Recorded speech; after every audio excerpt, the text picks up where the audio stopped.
Buen día, queridos estudiantes. El día de hoy vamos a hablar un tema bastante complejo acerca o relacionado a los trabajadores de la construcción. Es un tema que la mayoría de las personas desconocemos. Sin embargo, es un tema que nos incumbe a la mayoría de las personas que fungen el rol de patrón.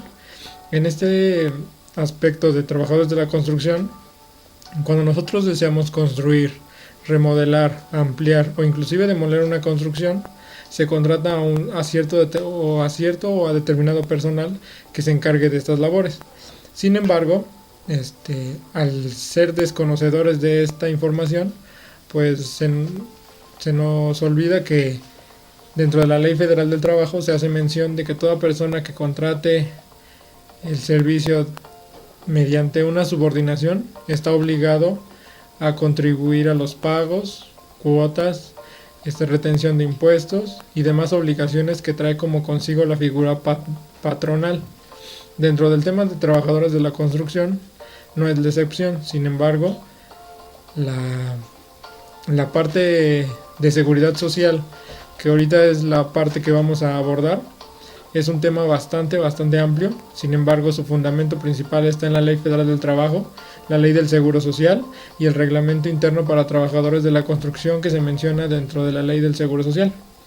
Estas leyes y estatutos nos marcan las obligaciones de manera patronal y pues como bien recordaremos lo menciona en la Ley Federal del Trabajo, que toda aquella persona que contrate a este tipo de persona pues está obligado en la personalidad del patrón. Sin embargo, es un tema que es bastante papeleo y más que nada en el tema administrativo, porque requiere de varios elementos. De los principales elementos es que dice que para poder construir una empresa de construcción, pues el IMSS te va a pedir ciertos requerimientos. Dentro del primer requerimiento que te pide el seguro es el SATIC 1. El SATIC 1 es un documento o es un formato de aviso de registro de obra del propietario o contratista. Este tipo de formato llamado SATIC 1 hace mención sobre los datos del patrón, el CUR de la persona, el registro patronal, la ubicación de la obra, las características de la obra, la licencia de construcción o el permiso que se te otorgan, el contrato de obra, la síntesis de exposición de insumos, los datos de mano de obra, y son uno de los principales elementos que nos piden para poder llenar el aviso de registro del propietario. Sin embargo, para poder solicitar esta licencia de construcción, pues se solicita ir a las comunidades de donde se va a realizar la construcción para solicitar el papeleo, y dentro de esos municipios pues se piden varios requerimientos para poder expedir esa licencia de construcción. Esa licencia de construcción será otorgado por la Dirección de Obras Públicas de cada municipio o entidad, ya sea a nivel estatal, municipal o inclusive federal. Dependiendo de la autorización de esa licencia de construcción es como se va a proceder a registrar la obra ante el Instituto Mexicano del Seguro Social, o de lo contrario pues no se podrá realizar dicha obra. ¿Qué es lo que nos piden como primera instancia para solicitar esta licencia de construcción? Bueno, pues en primer lugar, de aquí en el municipio de Apizaco se requieren los elementos que se mencionan en el menú de esta presentación, que son planos, escrituras, impuesto predial, recibo de agua, credencial del lector, ubicación satelital, fachada de la casa terminada, proyección de esa misma casa terminada, asimismo el registro de los trabajadores. Entonces, como primer número, aquí en el municipio pues nos piden lo que son los planos. Estos planos, para poder presentar y que esa licencia de construcción se vea autorizada, pues te van a pedir como primer número tres elementos de estos planos. Como primer número tenemos el plano arquitectónico, y consistirá en sí, en un plano que va a mostrar desde las zonas, áreas, formas y objetos que se pueden colocar dentro de esa construcción. El siguiente es el plano estructural, que va a estar básicamente implementado por la estructura de paredes, columnas, techos, traves, entre otras cosas. También tenemos el plano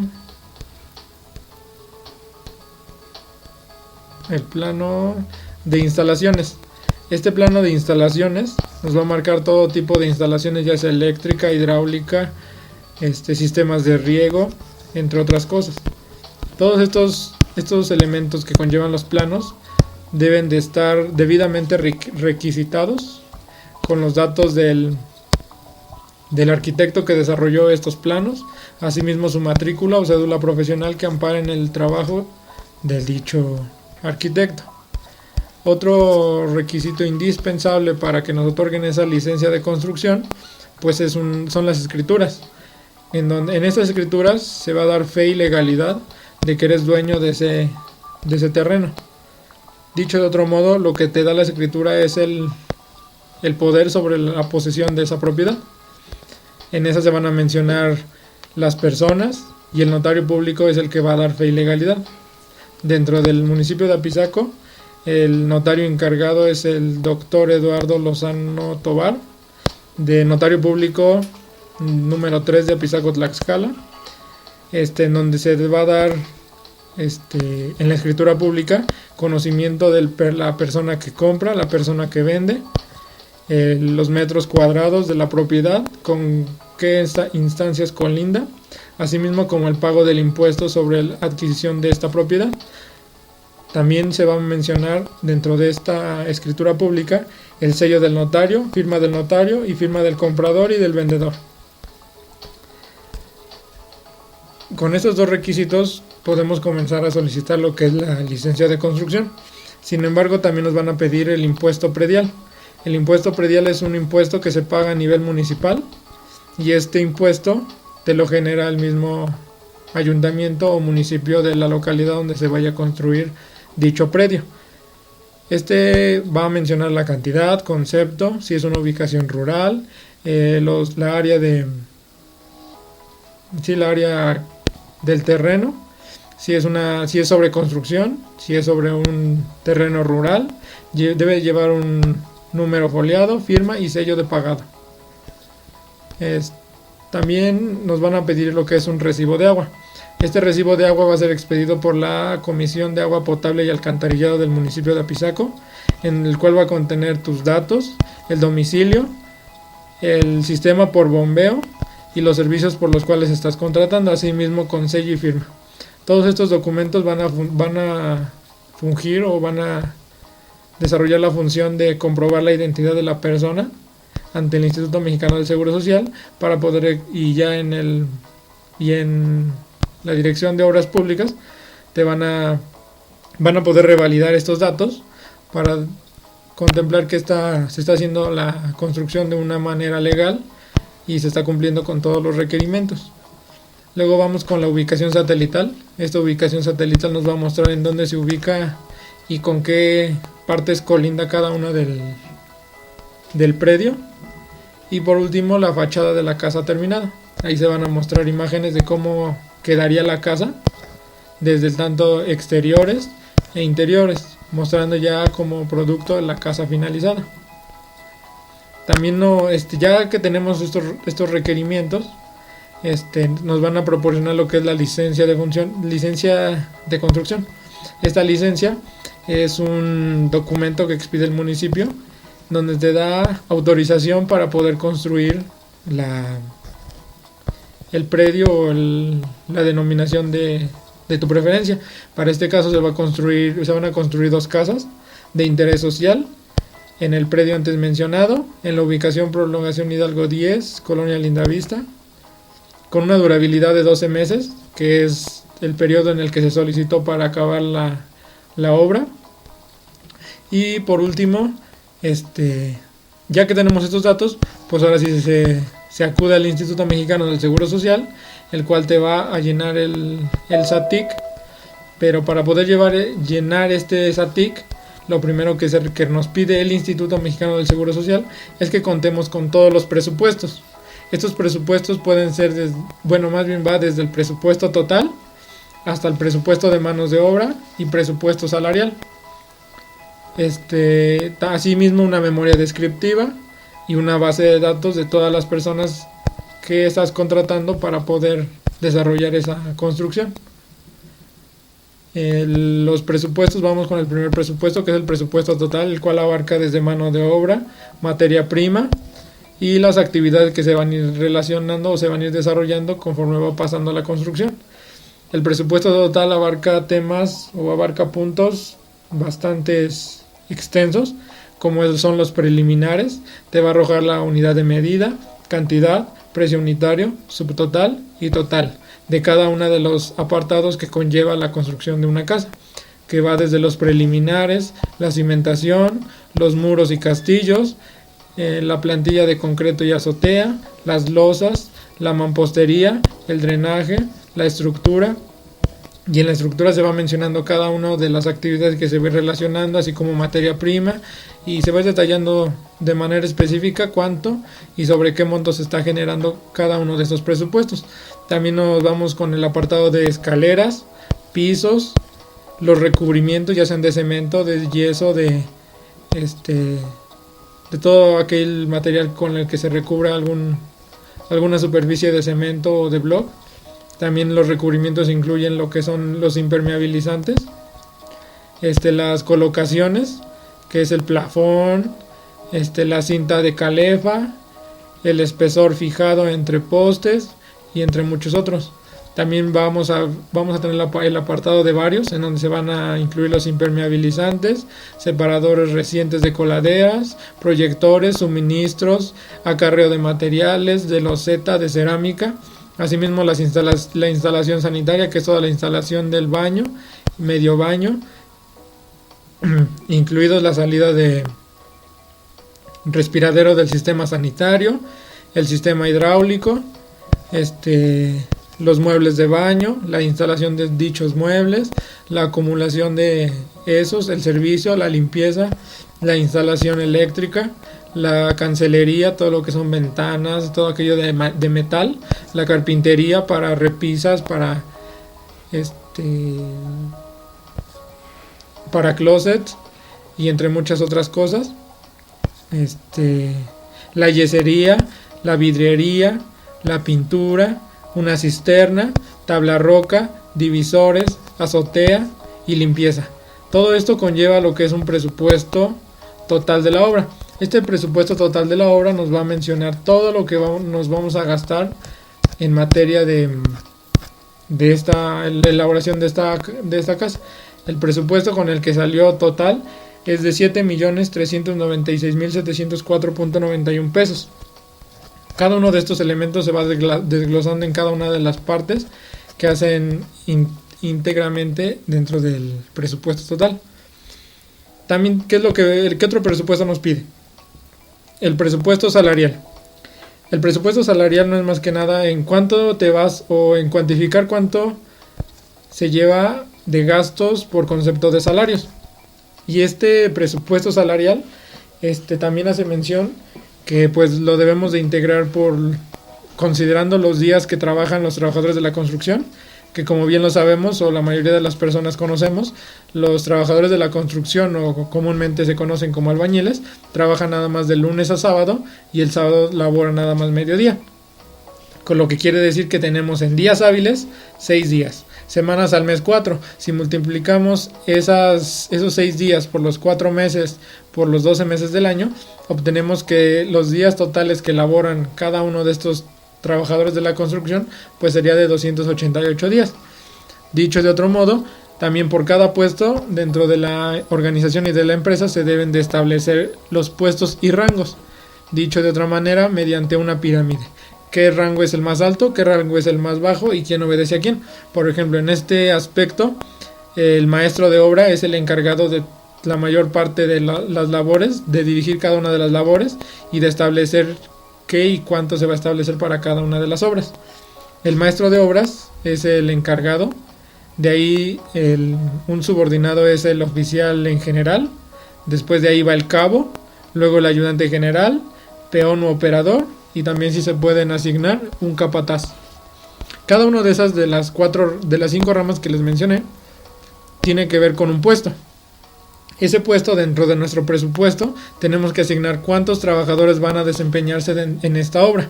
Bueno, pues para esta obra de la elaboración de 2 casas para seguridad, para servicio social, de interés social, se van a ocupar un total de 25 trabajadores. ¿Cuántos para maestro de obra? Bueno, pues simplemente vamos a ocupar a un maestro de obra que va a percibir un salario de 550 pesos diarios. Luego tenemos al oficial en general. De estos vamos a ocupar 10 oficiales generales que van a percibir un salario de 350 pesos. De ahí vamos con los cabos, que vamos a ocupar 4 cabos y van a recibir un sueldo diario de 180 pesos. Un ayudante general, 5 ayudantes generales que van a percibir un salario de 160. Y por último el peón u operador. De estos vamos a ocupar 5 que van a percibir un salario de 126 pesos. La suma de estos 25 salarios, lo que deberíamos pagarles diariamente, pues es un total de 1,369 pesos.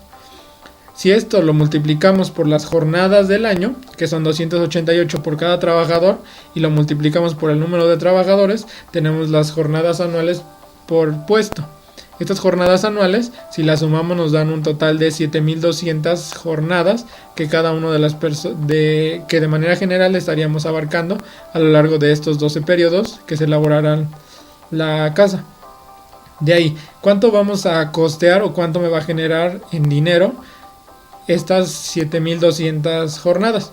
Bueno, pues la suma para poder conocer esta cuantificación monetaria, pues se va a establecer que para el costo del salario se va a multiplicar lo que es el salario por las jornadas anuales, dándonos un total de 158,400 solamente para un maestro de obras. Para 10 oficiales en general nos va a dar un total de 1,800,000 pesos, que sería el costo salarial que nos estaría produciendo a lo largo de los 12 meses. Ok, dice que ya asignamos un costo, pero también la ley del Seguro Social, así como el reglamento, nos dicen que estos presupuestos tú debes de determinarles lo que es un salario base de cotización, un salario cotizado o un salario diario integrado. Este salario diario integrado se va a integrar, aparte del salario promedio que ellos perciben, se va a integrar por un aguinaldo y por vacaciones. Para trabajadores de la construcción se va a realizar una doble integración. Esta doble integración va a ser por la prima de antigüedad, sus vacaciones, su primo vacacional y su aguinaldo. Esto se va a ir determinando por factores, así por los días, la destitución que le toca a cada uno, y la parte proporcional diaria se va a ir integrando al salario. Teniendo un salario promedio de 248, que sería el promedio que estarían percibiendo en general todas las personas de manera equitativa, se le sumarían lo que es el aguinaldo, su prima vacacional y junto a la doble integración la prima de antigüedad, vacaciones, dando un total de un salario íntegro o salario base de cotización de 283.11 centavos. Ya que tenemos el salario base de cotización, nos dice que este presupuesto de obra o de salario se debe de cuantificar en tiempo. Entonces, como les mencionaba, tiene un periodo de 12 meses equivalentes a un año. Ese monto de nuestro total que teníamos estimado en costos por salario de nuestros 25 trabajadores, le vamos a agregar lo que es un porcentaje de estimación para un presupuesto, que mediante la ley nos establece que es del 10%. Sumando el monto del presupuesto más la estimación, nos da un monto estimado de presupuesto salarial de 1,968,918 pesos, solamente considerando los salarios de las 25 personas que contratamos dentro de las 5 categorías. Ya que terminamos con el presupuesto salarial, nos vamos con el presupuesto por etapas. Este presupuesto por etapas se va a dividir de acuerdo a la etapa, ya sea una etapa preoperativa, una etapa de desarrollo, una etapa de desarrollo avanzado y una etapa de conclusión. Estas 4 etapas dentro de este presupuesto son de vital importancia porque en ellos nos va al Instituto Mexicano del Seguro Social le interesa mucho conocer este presupuesto porque en base a esto te va a ir midiendo la cantidad de avance que vas teniendo dentro de tu obra. En base a esto, ya que va por tiempo total, tiempo parcial y el presupuesto o el costo que te genera cada una de esas etapas o fases. Por ejemplo, dentro de la etapa preoperativa tenemos 4 fases, que son las preliminares, cimentaciones, muros, castillos y plantilla de concreto o azotea. Esto nos va a generar en un periodo de 14 semanas que se consideran estimables, ya que pueden ser mayores o pueden ser inferiores, de acuerdo a las situaciones de de la construcción. De cada una de estas se va a ir determinando el presupuesto de cada una de las etapas y así el Instituto Mexicano del Seguro Social podrá evaluar cada una de estos elementos.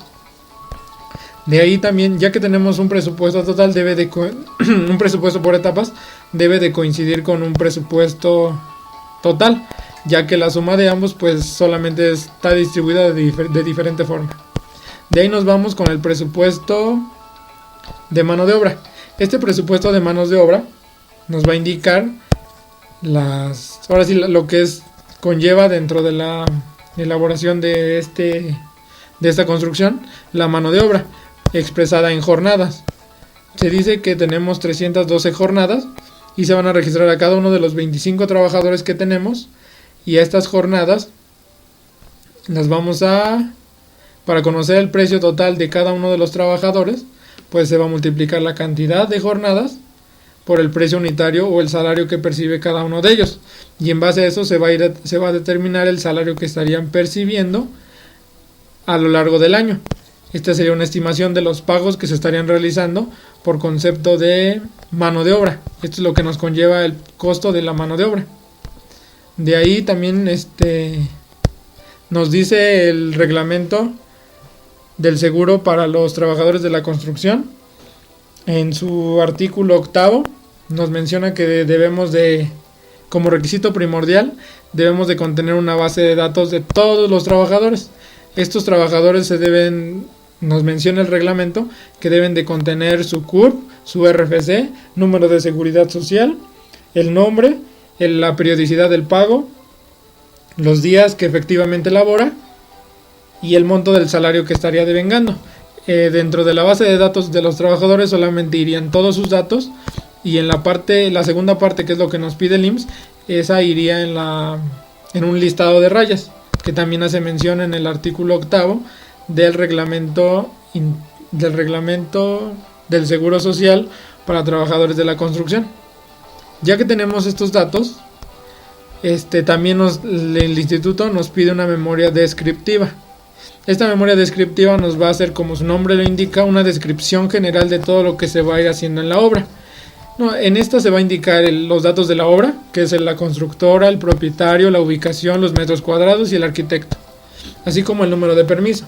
El número de permiso es el que se encuentra en la licencia de construcción que emite la Dirección General de Obras Públicas del municipio o delegación. Aquí se tiene un resumen de todos los pasos necesarios y te explica de una manera general para cimientos, para hormigones, para pilares, para vigas, para viguetas, para bovedillas, para forjado, para ladrillos exteriores, ladrillos interiores, para tabiques, para dinteles, para el techo, para tubería de instalaciones eléctricas, para suelos, paredes y techos.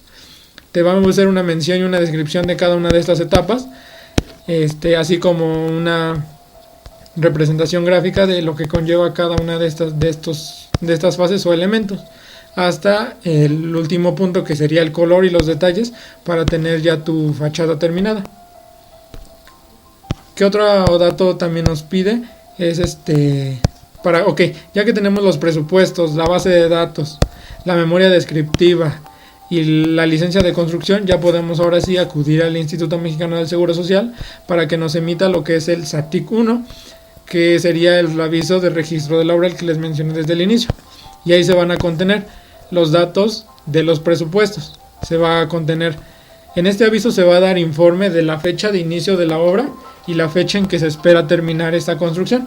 Como lo habíamos mencionado, se estimaba que para que la construcción se realizara del 26 de agosto de 2019 al 26 de agosto de 2020, que sería un periodo de 12 meses. Estas fechas se pueden ir cambiando, se pueden ir modificando, y de cada modificación o aceptación que se desarrolle dentro de la obra, se tendrá que dar conocimiento al Instituto Mexicano del Seguro Social para que ya sea que la suspenda o nos autorice esa suspensión o definitivamente se cancele. En este aviso de inscripción pues va a ir, aparte de las características de la obra, si es urbana, los números de metros y el presupuesto total, también se van a indicar dentro de este aviso.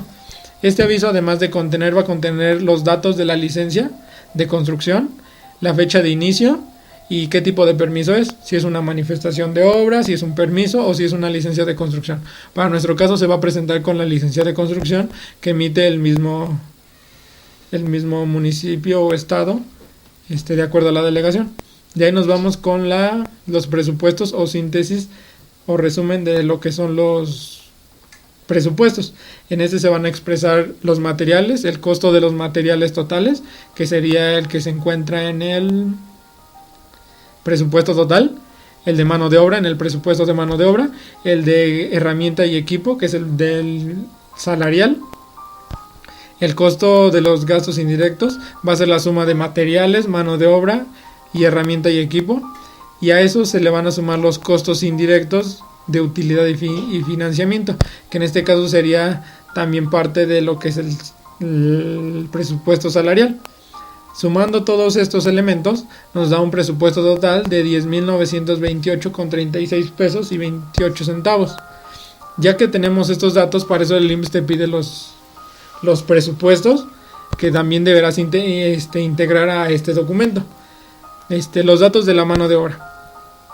También, como los vimos en el presupuesto salarial, debemos de tener las categorías y el número de personas que van a trabajar, así como las jornadas.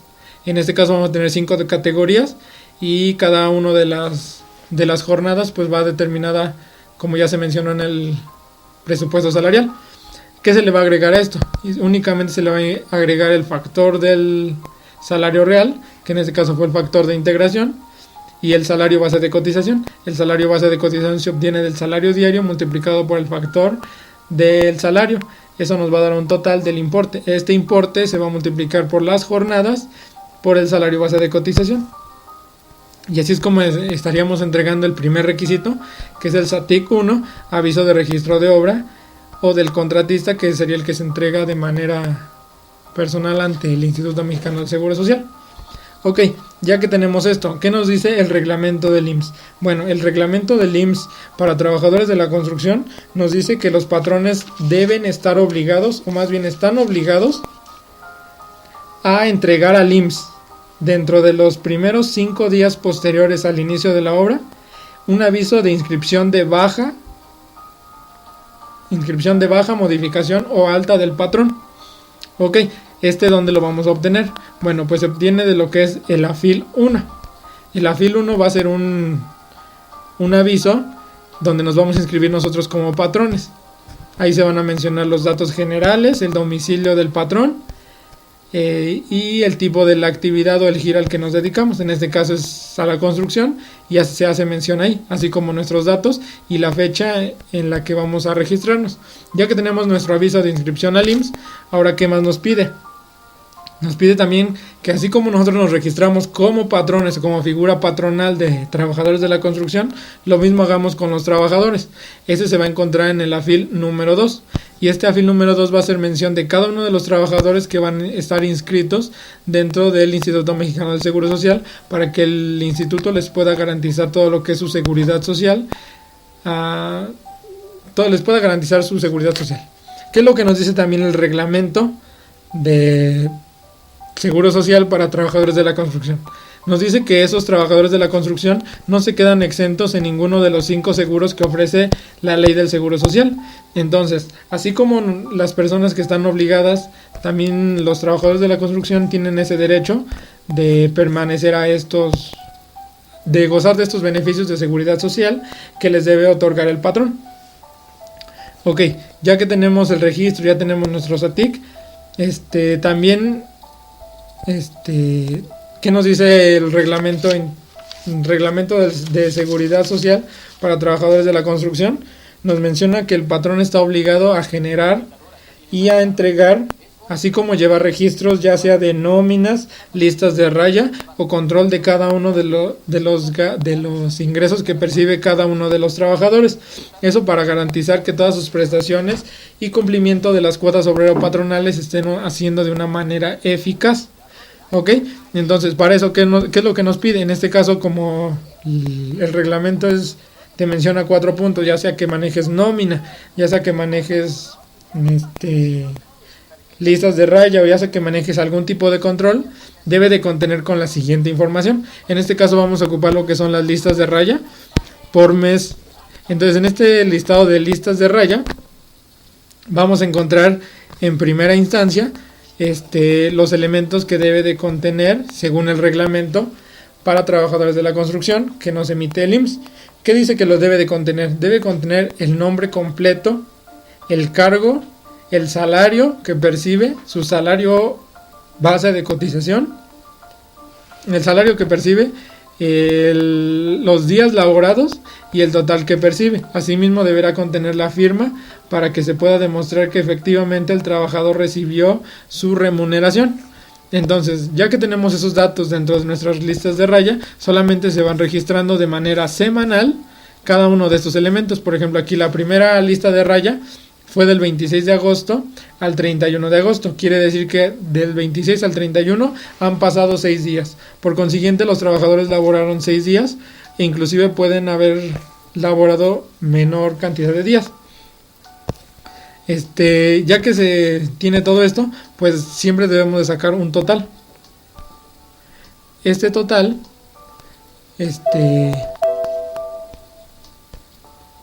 nos va a ir indicando ahora sí ya al final de cada una de las listas de raya, al final del mes, se debe de llevar un concentrado. ¿Para qué un concentrado si solamente el reglamento me menciona que debo yo de llevar listas de raya de manera periódica? Bueno, un concentrado te va a ayudar a ti como patrón a llevar un control más claro de todos los días que se están laborando de una manera bimestral, y para el pago de tus cuotas obrero patronales no tengas problema en calcularlos y no estés teniendo alguna complicación de cuántos días trabajaron efectivamente, cuántos días no, cuántos días sí tengo que pagar. Entonces, para esto me sirve un concentrado de lo que son las cuotas obrero patronales. ¿Ok?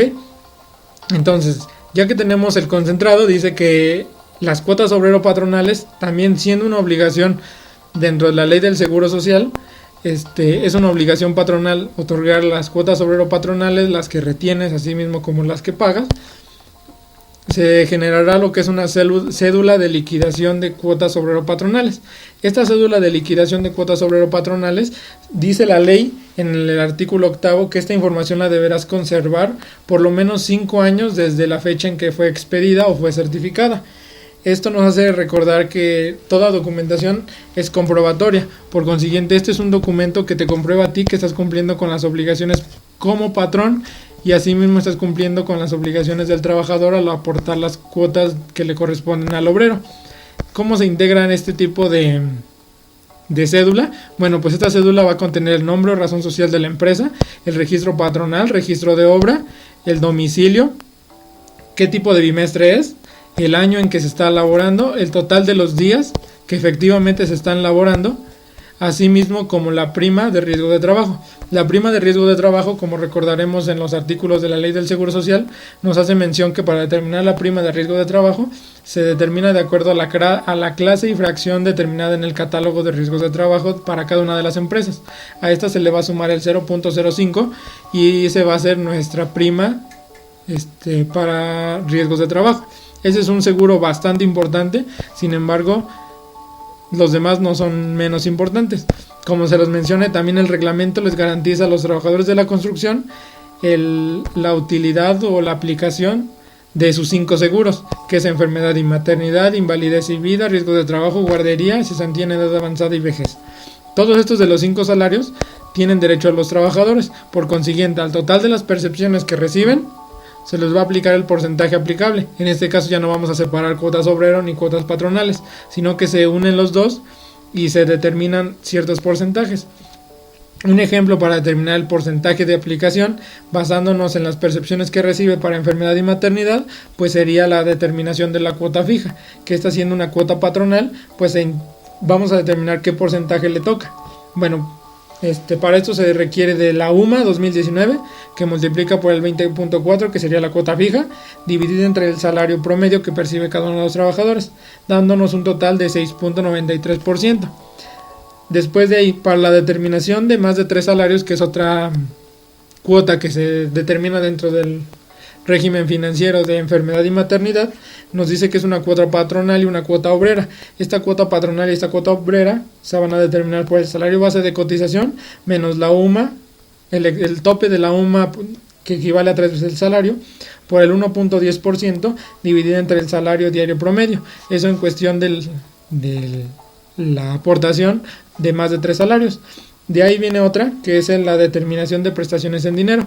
La determinación de prestaciones en dinero es una cuota patronal y una cuota obrera, y se va a basar en el salario base de cotización multiplicado por el 1% por el 70% dividido entre el salario diario promedio. Ya que sumamos estas 3 aportaciones del régimen financiero para el seguro de enfermedad y maternidad, nos da un porcentaje aplicable del 10.0355%. Y así es como cada una de las prestaciones se compactan, y por eso se llaman cuotas obrero-patronales. De ahí dice que también esta cédula pues va a contener el folio o el número del trabajador, el número de afiliación o el número de seguridad social, el nombre del trabajador, el salario base de cotización, que es el que está percibiendo, así como los días cotizados. Y en base a eso pues ya se estaría determinando los 5 seguros, dándonos un total para el mes de agosto, otorgándole al Seguro Social 11.584.53 pesos. De esta manera es una forma de llevar el registro al que nos está pidiendo el Seguro Social. Dice que esta documentación se va a entregar de manera mensual y solamente tiene 5 días hábiles para notificar o para entregar toda esta documentación. Dicho de lo contrario, se te llenará una requisitación, y si no cumples con el nuevo periodo, se procederá a determinar por el propio instituto los porcentajes aplicables, montos y cuotas, así como otros elementos, y si no cumples con esos requerimientos, pues se estaría aplicando el procedimiento administrativo de ejecución. Ok, y así como lo hicimos con el mes de agosto, así lo mismo le vamos a hacer con el mes de septiembre, octubre, noviembre, diciembre y enero, febrero, marzo, abril, mayo, junio, y hasta concluir la obra.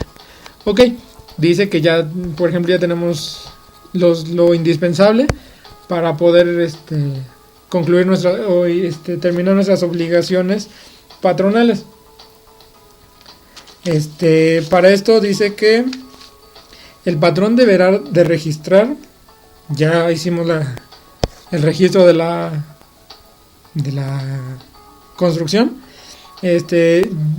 Aparte de eso, también debe de llevar la documentación, que son los presupuestos de obra, análisis de precios unitarios, autorrealización, contratos, planos arquitectónicos, y para esto tendrás un plazo de 10 días a partir de la fecha en el que empiezas la obra.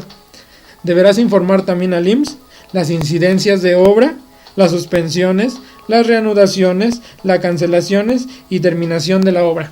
Ok, dentro de este proyecto, la situación que se mencionará en el siguiente caso, pues es una situación de carácter climático, debido a que en el mes de febrero, pues una lluvia típica afecta demasiado al municipio de Tlaxcala, ocasionándole inundaciones por más arriba de 2.5 metros de altura, la inundación. Bueno, pues como estábamos en la elaboración de esta construcción, se inundó todo nuestro primer piso, donde teníamos la materia prima, donde teníamos todos los ahora sí, los requerimientos y los materiales para construir la obra. Ok, entonces ¿qué es lo que sucede?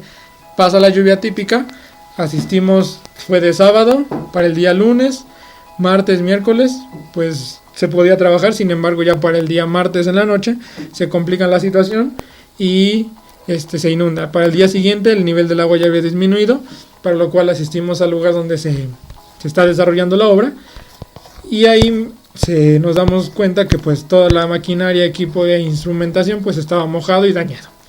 El personal procede a la limpieza del lugar, para lo cual una persona 4 personas se accidentan el día 5 de febrero del 2020 y veremos qué es lo que pasa con las incidencias y por de ahí la importancia de tener inscritos a estos trabajadores. Bueno, pues dice que tenemos 3 incidencias. Estas incidencias pues son... la primera incidencia es la muerte de un trabajador.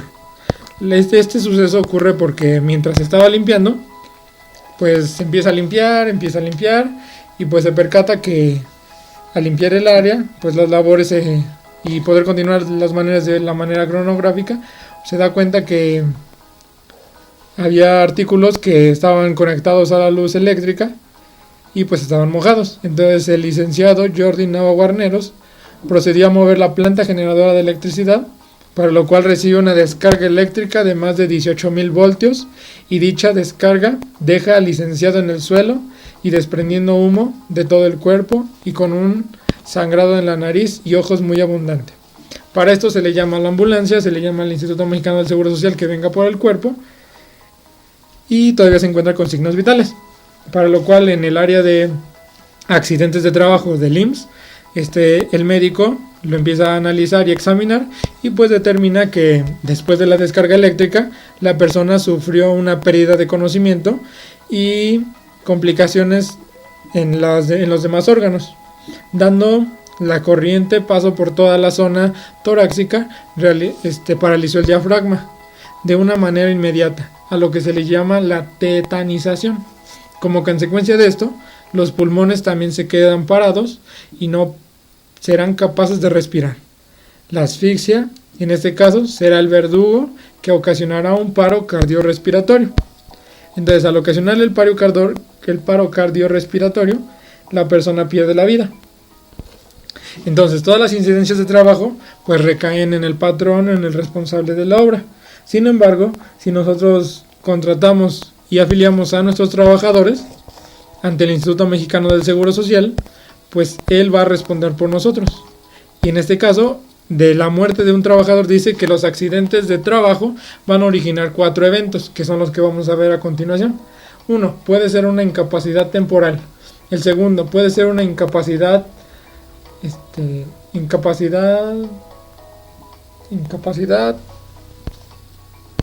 permanente, parcial y una incapacidad permanente total. Estas 2 incapacidades que te genera algún accidente de trabajo pueden traer también como consecuencia la muerte o inclusive la muerte inmediata. Pero ¿qué nos dice la Ley Federal del Trabajo? Según la Ley Federal del Trabajo, en su apartado de riesgos de trabajo, artículo 487, nos menciona que las prestaciones a las que tiene derecho el trabajador víctima de un riesgo de trabajo pues serán las siguientes. El primero es que se termina la relación laboral y como consecuencia de la terminación de la relación laboral pues se debe de avisar al instituto pues que ya no existe relación laboral, para lo cual se llena un formato de aviso de baja del trabajador, que en este caso es el AFIL número 4. Ahí se mencionan los datos del trabajador, datos de la empresa y las consecuencias por la cual se termina la relación. Ya que tenemos eso, se procede a darle un finiquito. Generalmente las personas cuando se habla de finiquito o liquidación lo asocian. Sin embargo, el término liquidación tiene que ver cuando la relación de trabajo se termina, pero no en un acto de paz. Por el contrario, de las prestaciones, el finiquito se da al trabajador cuando termina su relación de una manera pacífica. Entonces se le da una liquidación con todas las prestaciones proporcionales, que sería aguinaldo, vacaciones, prima vacacional, salarios devengados. De ahí tenemos el finiquito total. Después tenemos que también nos dice la indemnización, pero como en toda ley hay trampa, también la indemnización nos dice que vas a pagar el monto de 5,000 salarios. Sin embargo, en el artículo 582 nos dice que las indemnizaciones por riesgo de trabajo como tope máximo se ocuparán 2 veces el salario mínimo que se establece en el Distrito Federal. Entonces, basándonos en eso, el salario mínimo es de 123.22, lo multiplicamos por 2 y nos da un tope de 246.44 pesos. Se multiplica por los 5,000 salarios y ese sería el total a percibir por concepto de indemnización, que sería 1.234.508. De ahí, ya que se dio el finiquito y la indemnización, lo aconsejable es que no se lo des personalmente al beneficiario, ya que posteriormente surgen actos de mala fe que pueden provocarte pérdidas y problemas judiciales si no cumples con los requerimientos. ¿Qué es lo que te aconseja la ley? Pues te dice que lo entregues a la Junta de Conciliación y Arbitraje para que él haga entrega de ese dinero y te entregue a consecuencia de eso un recibo de finiquito liberatorio en el cual va a expresar, va a estar fundamentado todo, y además se va a hacer mención de todas las percepciones por las cuales está recibiendo, el neto a pagar y que se encuentra satisfecha. Eso debe de ir sellado, firmado con nombre a puño y letra para evitar cualquier tipo de contraprestación. También dice que el instituto, por causas de muerte, pues nos va a emitir un dictamen, el ST3, un dictamen de riesgos de trabajo. También nos dice que nos va a otorgar el ST2, que es el dictamen por alta de riesgo de trabajo, donde se ratifica que efectivamente fue un riesgo de trabajo. Y el ST7, si recibe alguna atención médica, para que se pueda determinar lo que es el... Va primero el ST7, luego el ST2 y por último el ST3. Ok, dice que ya cumplimos con la Ley Federal del Trabajo, pero también tenemos obligaciones ante el Seguro Social. Ante el Seguro Social nos corresponden, o al instituto le corresponden, 4 aspectos. También te va a dar una ayuda por gastos funerarios, siempre y cuando tú la solicites y logres demostrar de una manera comprobatoria que efectivamente esos gastos fueron realizados. ¿Cómo lo vamos a comprobar? Se va a entregar el acta de defunción y la solicitud de ayuda para gastos funerarios, así como el CFDI de los gastos funerarios emitido por la funeraria de mayor gusto. Y esa ayuda por gastos funerarios va a ser 2 meses de salarios. Para eso se determina el salario mínimo y se multiplica por los 60 días de los 2 meses, lo que nos dará el total de los gastos funerarios. También le toca las pensiones por viudez en riesgo de trabajo, y estas pensiones les otorga el 40% de lo que le correspondería al trabajador. En este caso, pues determinamos el salario mensual, lo multiplicamos por el 75% que es el de la pensión de vejez, y a eso le aplicamos el 40% que le correspondería a la viuda por el 40%, y esa sería la pensión que percibiría mensualmente por concepto de viudez. De ahí también nos dice que el instituto garantizará la pensión por orfandad para menores de 16 años o personas que acrediten que aún siguen estudiando. Esta pensión se otorgará sobre el 20% de lo que percibiría el trabajador por su pensión de vejez. Y así es como obtendríamos la pensión de orfandad. Con todos estos documentos ya podemos comprobar que los requisitos pues ya formaron parte para el atestiguamiento de la muerte de un trabajador. También trae como consecuencia 2 tipos de incapacidades. Una incapacidad permanente, que se divide en parcial y una en total, y en la parcial, de acuerdo al dictamen que emita el encargado o el doctor que se encargue de analizar al accidente de trabajo, pues serán las prestaciones a las que te correspondan. Por ejemplo, si es una incapacidad permanente parcial, esta incapacidad permanente parcial, de acuerdo al grado o porcentaje que determinen las tablas de la Ley Federal del Trabajo en materia de riesgos de trabajo, será la decisión a la que tú, o a las prestaciones o indemnización a la que tienes derecho. Por ejemplo, si te toca un porcentaje aplicable del 25%, te tocará una indemnización de 5 anualidades. Por el contrario, si rebasa arriba del 26 al 50%, tienes derecho a escoger entre la indemnización global, que son las 5 anualidades, y la pensión por incapacidad permanente parcial. Y ahí es a consideración de cada una de las personas cuál es la que decida. También si rebasa arriba del 50% hasta un 80% te correspondería una prestación de una pensión por incapacidad permanente parcial. Y esta pues se da el formato de aviso de incapacidad, se hace el dictamen de incapacidad permanente, se hace el ST7 que es la revisión médica y serían los documentos con los que tú te puedes amparar para que no caiga la obligación social sobre ti. Incapacidad permanente pues te toca ya sea el 70, el 72% de acuerdo a lo que determine y pues ahí ese sería la cuantía que te correspondería de pensión. Sin embargo, por el concepto de incapacidad permanente total, nos hace mención de que en esta sí es obligatoria la pensión porque quedaste inhabilitado en todas tus facultades. Entonces, ¿qué es lo que nos dice? Calcula la indemnización. A esta indemnización, de acuerdo a la Ley Federal del Trabajo, dice que como patrón estás obligado a otorgarle una indemnización del salario que percibe multiplicado por 1095 días. Estos 1095 días, aquí es un evento al propósito para que podamos determinar que todo tipo de indemnización que determine la Ley Federal del Trabajo dice que no puede rebasar del tope máximo que serían 2 salarios. El salario mínimo es de 123.22, lo multiplicamos por 12 y sería el tope de 246.44 pesos, que sería el salario diario que percibiría como tope máximo, que lo multiplicaríamos por el total de indemnizaciones, que serían 1095 días, de acuerdo a la Ley Federal del Trabajo en el artículo 495, dando un total de indemnización de 269.850.81. Ok, ya que tenemos estos datos, también dice que nos corresponde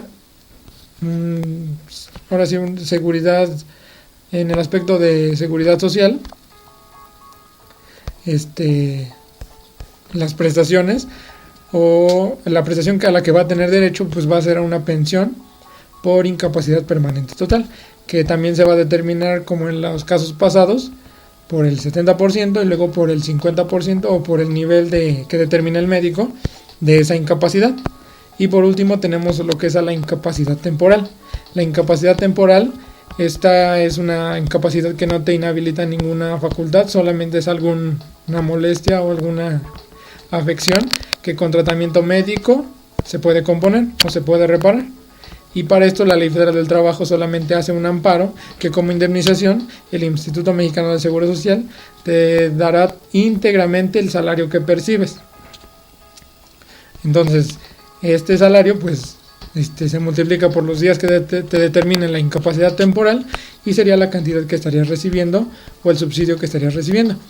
Documentos que lo amparan es el formato de incapacidad, el ST7 que es el que te revisa el doctor para determinar la incapacidad y el dictamen de alta de riesgo de trabajo. Con estos 3 documentos podemos amparar los cálculos y la incapacidad que se le está dando a cada uno de estos trabajadores. También, ya que sucedieron estos 3 eventos, o que ya explicamos esos 3 eventos, por último dice que como la tormenta fue muy fuerte y tuvimos esta problemática de los trabajadores fallecidos, pues yo como empresario decidí suspender la obra. Dice también el reglamento del Instituto Mexicano del Seguro Social de los trabajadores de la construcción que todo suceso que ocurra en la obra tengo yo que avisarle. Para eso voy a suspender 2 meses, todo lo que es febrero y el mes de marzo, y voy a proceder a reajustar mis presupuestos. El Instituto Mexicano del Seguro Social me dice, ok, si vas a suspender, ok, vamos a ponernos de acuerdo. ¿Cómo nos ponemos de acuerdo? Con el SATIC 3. El SATIC 3 que es el aviso de incidencia de obra. En este aviso de incidencia de obra se va a expresar los datos de la empresa, la fecha en que inicia la empresa o la fecha en la que se reanudan se suspenden las actividades. Entonces, como suspendimos el día 5 del 02 del 20, ¿Y qué nos dice? Tú me tienes que, en ese aviso, tú me tienes que indicar el importe de las cuotas que ya me pagaste para que yo haga conciliación y determine que si ya me cubriste todos, sin problemas te autorizo esta suspensión. Sin embargo, si hacen falta o los documentos son muy, muy diferentes a lo que tú me vienes reportando cada mes, pues vamos a tener problemas. Entonces, para esto o para determinar el monto que le hemos estado dando durante todos los meses que ya se han venido trabajando, yo aconsejo que mantengamos un concentrado de pagos de cuotas obrero-patronales. Este concentrado va a ir mencionando el año de la cédula, el mes de la cédula, los días que está cotizando, el número de días que están trabajando, el número de trabajadores que están trabajando, el monto total de la cédula. Por ejemplo, para el mes de agosto, si nos vamos a la cédula del mes de agosto, pues nos dice que fue un total de 11,584 pesos. Ahí está el monto. A eso, para el siguiente mes fue diferente monto y así sucesivamente. Entonces, en el concentrado se va sumando cada uno de los montos de las cédulas de liquidación, para que al momento en que nosotros decidamos suspender o terminar la obra, ya tengamos los datos claros de cuánto se le ha venido estando dando al IMSS y no exista ningún tipo de controversia. Entonces, ¿qué dice? Ok, vamos a suspender la obra. Entonces se suspende. Yo le aviso al IMSS que la suspendo por los 2 meses, y cuando vaya yo a iniciar operaciones le tengo que volver a avisar que voy a volver a empezar.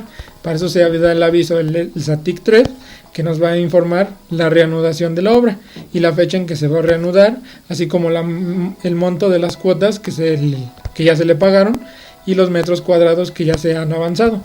Para esto ya te la autoriza, te la sella y se emite el aviso. Ya que reanudaste, el último SATIC que se debería de entregar, pues es el SATIC 3, que sería el del aviso de incidencia de la obra. Pero antes de llegar a este SATIC, para poder reanudar operaciones, el Instituto Mexicano del Seguro Social me va a pedir un reajuste de los presupuestos. Este reajuste a nivel presupuestal, pues tengo que modificar cada uno de los presupuestos y descartar aquellos labores que ya hice, o de aquellos trabajadores con los que ya no cuento. Entonces, ¿qué es lo que nos dice? Pues reajusta y dependiendo de la situación con la que te urja la obra, pues tomarás decisiones. Entonces se reajusta el presupuesto de obras, el presupuesto total y el presupuesto por etapas. Esos presupuestos se van ajustando y se determina el monto total. Que por ejemplo aquí, como fue una pérdida de todos nuestros materiales, pues se determinó un nuevo presupuesto. Asimismo acá, el presupuesto de reajuste es más las estimaciones que tenemos porque perdimos toda la materia prima, pues nos da un nuevo presupuesto total. Estos presupuestos son los que también debemos de enterar al instituto para poder reanudar la obra o para poderla suspender. Ya que tenemos los reajustes, también debemos de avisar al instituto si se recontratan a más personal.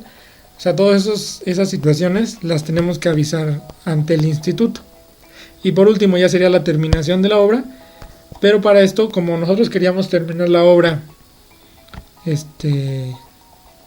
se quería terminar la obra en la fecha en que se mencionó al IMSS porque ya tenemos comprador, pues ¿qué es lo que nos dice? Ok, entonces como ya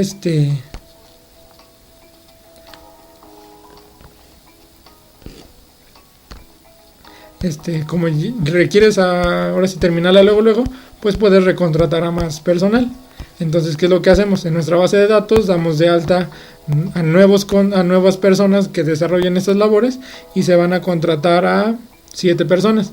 Estas 7 personas van a ser las que van a suplantar a las 4 personas que se quedan, sí, que ya no pueden trabajar, a excepción del trabajador que se incorpora en el siguiente mes de mayo, de las incidencias. Todas estas incidencias pues yo recontrato, y como yo recontrato en el mes de mayo,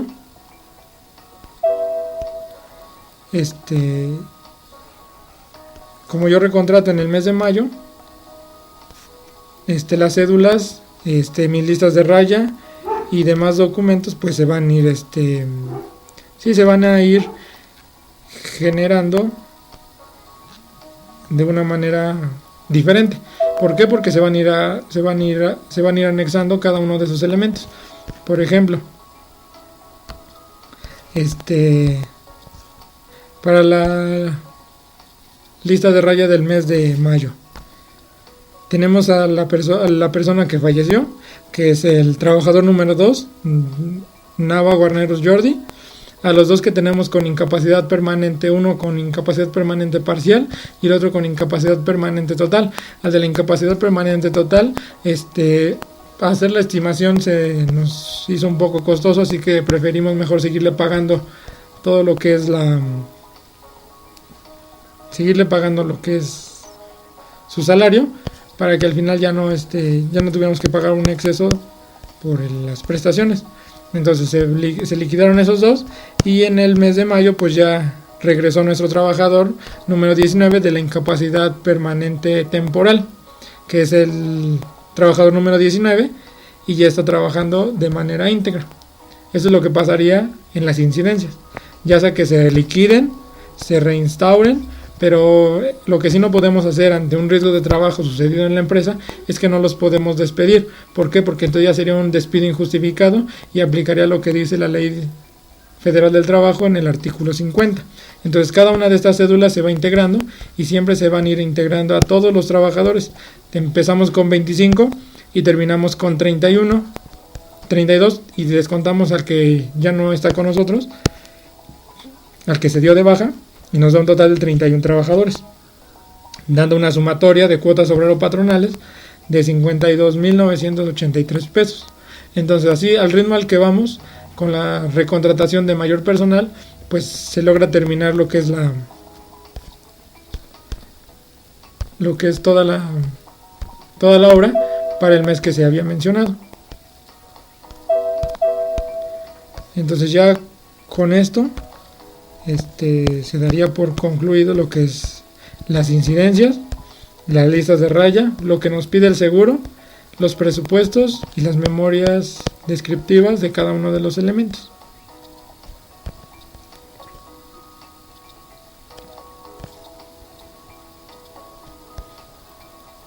Y así terminaría esta. Muchas gracias por el tiempo.